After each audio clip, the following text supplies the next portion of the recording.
considered to be Bombay, you will follow the same rule which is applicable in Jaipur or elsewhere, 60 square meter, not 30 square meter. So it is only the limit of Bombay where 30 square meters would apply. Suburb areas of what is outside the Bombay municipal limits, that would be covered in non-metro, and their larger units can be there, and we all understand that when somebody lives outside the city, you would like to have a privilege of staying in a larger house, so even a person who is in affordable category. So for that, this benefit has been extended. This carpet area definition I am skipping, built-up area and carpet area definition. This is very, very important.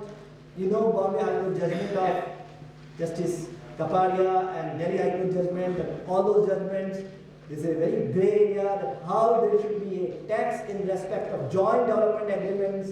This is on account of very vast definition of transfer under the income tax law, section 247, which says that merely by parting with the possession, it would be considered that there is a transfer.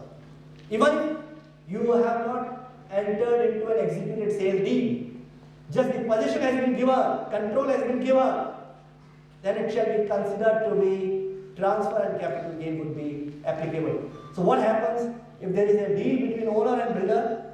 They say, I am bringing land, you construct a project, and we share the project in 60-40. What happens in that case?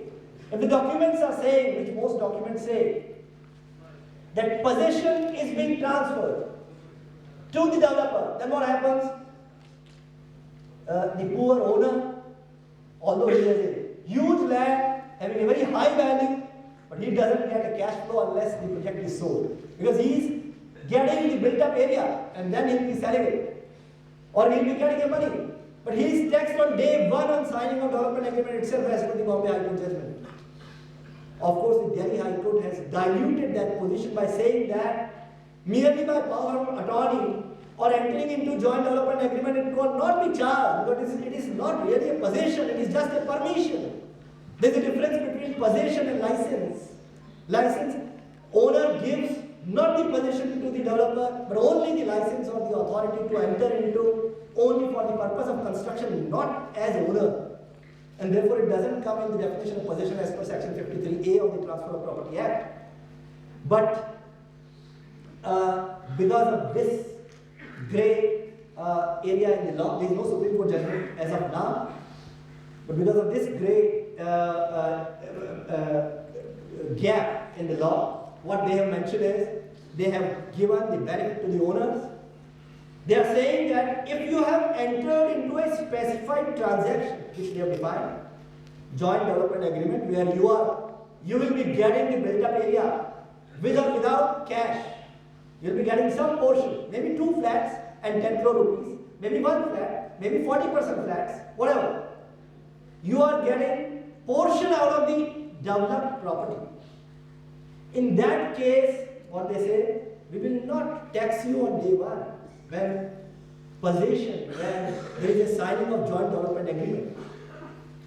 But instead, what they are saying is, in these cases, we will be taxing in the previous year in which the certificate of completion for the project has been issued by competent authority. So in the year in which project is completed by builder and there is a completion certificate, in that year we will be taxing your portion.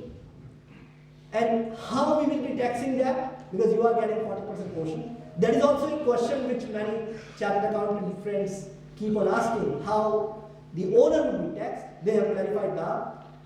He is getting 40% area. So whatever is the stamp duty value of that 40% area would be considered to be full value of consideration of his land, and he will be taxed on that basis.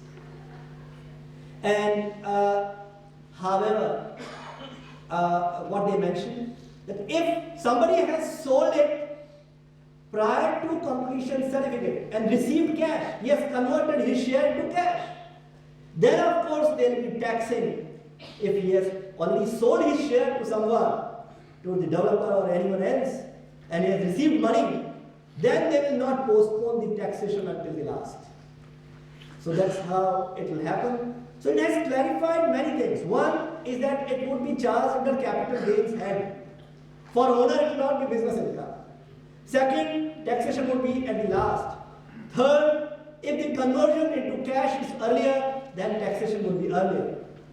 However, friends, this would not apply to the cases where there is an escrow account mechanism, entire project is being sold by the developer, and owner is receiving just the cash, but not the area.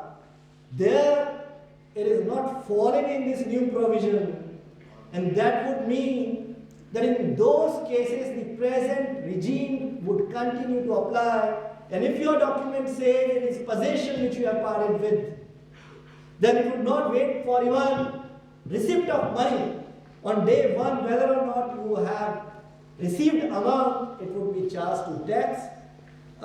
This is very, very important. Another important part in respect of this is, under development agreement, if the developer pays any amount to landowners, any time after 1st of April 2017, मतलब 2 महीने बाद existing agreement में भी कोई amount पे करे, security deposit का पे करे या कोई और अमाउंट पे करे ओनर को, एस्क्रो अकाउंट में से पेमेंट करे, रेरा में से पेमेंट करे, whatever, 10% TDS has to be deducted by the developer from the payments to landowner. So that's again something where you need to be very careful. You need to advise your clients, real estate clients, properly in this a month's time, that it's a new regime which would not come after 1 year. It would come from 1st of April 2017 itself. And this is an interesting provision which they are saying that we are giving relief to the businessmen who are into real estate, but in fact all the real estate developers are not aware of this tax regime, and they are always claiming this relief as if there is no tax of this kind. So rather, this clarification has made them aware that you have to pay this tax. What they say, what finance minister says, he said in his budget speech also, कि हम real estate वालों को एक और benefit दे रहे हैं कि उनके पास कुछ अनसोल्ड स्टॉक रह जाता है, उसके उनके फ्लैट नहीं बिके, अनसोल्ड रह गया, या कॉमर्शियल मॉल में कुछ प्रॉपर्टी नहीं बिके, अनसोल्ड रह गया, तो हम उनका हाउस प्रॉपर्टी हेड में 1 साल तक कोई टैक्स नहीं लगाएंगे अनसोल्ड स्टॉक का, उसके बाद लगाना चालू करेंगे। दे आर सेइंग कि हम तो पहले दिन से ही लग जाता है अनसोल्ड रहता है, तो हम 1 साल का रिलैक्सेशन दे रहे हैं, but in fact nobody is paying this because they are not aware that if there is unsold stock, it will not come in business head, it will come in house property head. And therefore annual value notional rental has to be taxed, despite the fact that it has not been given on rent actually.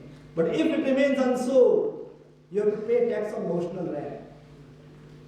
Friends, this would be an area of derivation. But you have to advise and counsel your clients that they have to be very quick. Now, Finance Minister and the Prime Minister, they have mentioned that this budget is based on certain themes. And not only that, they have mentioned a word or theme like Tech India, Transform, Energize and Clean India. So they want that your clients and you have to be more efficient, have to be faster in construction, faster in selling. You have to keep very low working capital. You have to do that. If you don't do it, then there would be indirect tax, because what they want is there should not be unsold inventory with you. You monetize that inventory even by selling it at a discount, but you get cash instead of holding it, because if you are holding that, it will be like indirectly taxing you for holding unsold stock with you. So what they want is, whenever it is sold, we will get the tax. But because there are some builders who choose not to sell 10% of the flats for 5 years. पहले तो माल बेच के अपना cash recover कर लेते हैं, 10% को last तक रखना है, क्योंकि उसी में भाव बढ़ेंगे, सब जब लोग आके रहने लग जाएंगे और हम उसको तब सेल करेंगे तब उसमें सब कमा लेंगे. Now if they do that, Finance Minister says that आपने 10 साल तक आपका वैल्यूएशन बढ़ाया और कैश फ्लो को पोस्टपोन किया, बट हम हमारा कैश फ्लो पोस्टपोन नहीं करेंगे. Every year we'll be charging a tax from you. जितना आपका एनुअल वैल्यू है उस खाली प्रॉपर्टी पे, उस पे हम टैक्स लगाएंगे by treating notional rent of that empty flat to be your income from house property.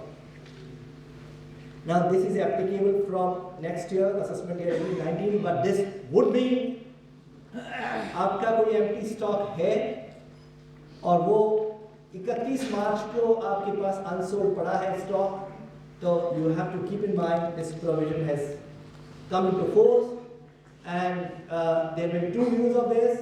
One, that this provision has come now, you have to wait for 1 year before you charge taxes in this. Another view is the department would say that the law says you will count 1 year from completion certificate. In your case, completion certificate was received last year, and 1 year is already over. So now, and this new law is applicable from 1st of April. So we'll start taxing from 1st of April. So you have to be very careful about this. You have to advise and counsel your clients on this.